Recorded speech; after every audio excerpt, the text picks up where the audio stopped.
Hello. হ্যাঁ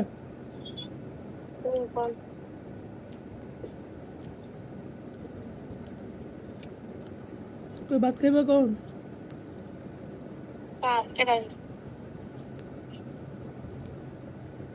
নাকি বাইরে নাস্তা খাইবে একবারে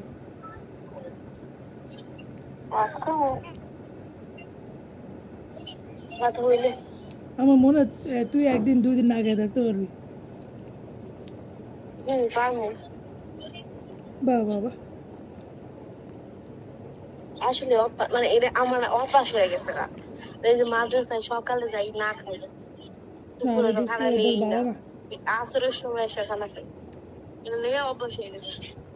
এই অভ্যাস ভালো না বালা না বালা। আমি তো বালা না বালা লইয়া থাইকো